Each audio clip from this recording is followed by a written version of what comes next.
ગણેશ મહોત્સવમાં સરકારી ગાઈડલાઈન મુજબ પ્રતિમા લાવવા આમોદ નગરપાલિકા પ્રમુખની ગણેશ યુવક મંડળો સાથે મિટિંગનું આયોજન કરાયું। આમોદ મોટા તળાવની બ્યુટિફિકેશનની કામગીરી ચાલી રહી છે, ત્યારે ગણપતિની પ્રતિમાઓનું વિસર્જન ક્યાં કરવું, જેથી ગણેશ યુવક મંડળોના આયોજકો અવઢવમાં મુકાયા હતા, જેને લઈ આમોદ નગરપાલિકા પ્રમુખ દ્વારા સભાખંડમાં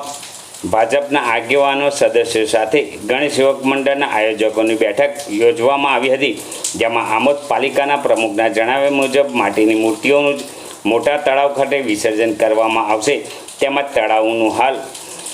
કામગીરી ચાલુ હોવાથી પીઓપીની પ્રતિમાનું વિસર્જન માટે પાલિકા તંત્ર દ્વારા કલેક્ટર પાસે પરવાનગી મંગાવવામાં આવશે અને યુવક મંડળોને પણ 5 ફૂટથી વધુની મોટી પ્રતિમા નહીં લાવવા સૂચના આપવામાં આવી હતી।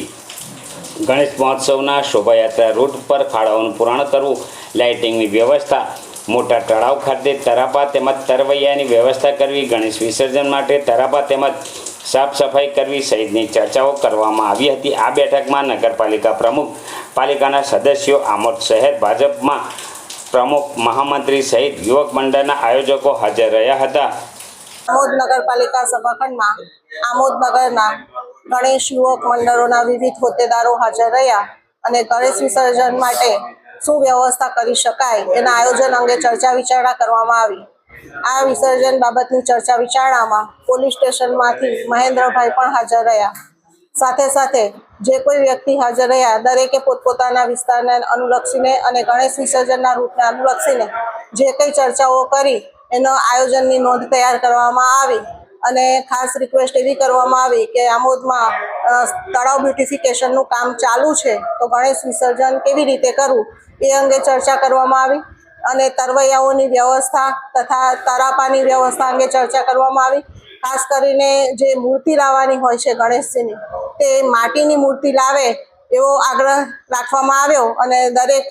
મંડળોને અનુરોધ પણ કરવામાં આવ્યો કે શક્ય હોય તો ઇકો ફ્રેન્ડલી એન્વાયરમેન્ટ ક્રિએટ થાય એવો પ્રયત્ન આપ સૌ તરફથી થાય એવી નગરપાલિકા તરફથી એક અનુરોધ કરવામાં આવ્યો અને જે કોઈ ઉપસ્થિત હતા એ બધાએ અનુરોધને સ્વીકાર્યો અને ત્યારબાદ જે કોઈ મૂર્તિ લાવવાની થાય છે એ 5 ફૂટથી વધુ મોટી મૂર્તિ ન લાવીએ એવો પણ અનુરોધ કરવામાં આવ્યો। ઘણો સમય બાકી છે અત્યારે ગણેશ વિસર્જનને, અત્યારે મીટિંગ બોલાવવાનું કારણ શું હતું? દર વખતે ગણેશ યુવક મંડળો તરફથી એવું કહેવામાં આવે છે કે અમે 2 મહિના અગાઉથી ગણેશજીની મૂર્તિનો ઓર્ડર કરીએ છીએ, તો એ ઓર્ડર કરતાં પહેલાં જ અમે આગોતરું આયોજન કર્યું કે જેથી ચોક્કસ માપની મૂર્તિ લાવે અને શક્ય હોય તો ઇકો ફ્રેન્ડલી મૂર્તિ લાવે। શું અત્યારે જે તળાવ બ્યુટિફિકેશનનું કામ થઈ રહ્યું છે તેની અંદર દરેક મૂર્તિને એમ વિસર્જન કરી દેવામાં આવશે? ગવર્મેન્ટની ગાઈડલાઈન મુજબ બ્યુટિફિકેશનનું તળાવ કમ્પ્લીટ લોકાર્પણ થઈ જાય ત્યારબાદ કલેક્ટરમાંથી મંજૂરી મળતી નથી પીઓપીની મૂર્તિના વિસર્જન માટે।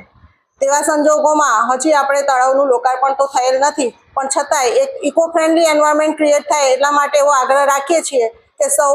ગણેશજીની પ્રતિમા માટીની બનાવે તો વધુ સારું।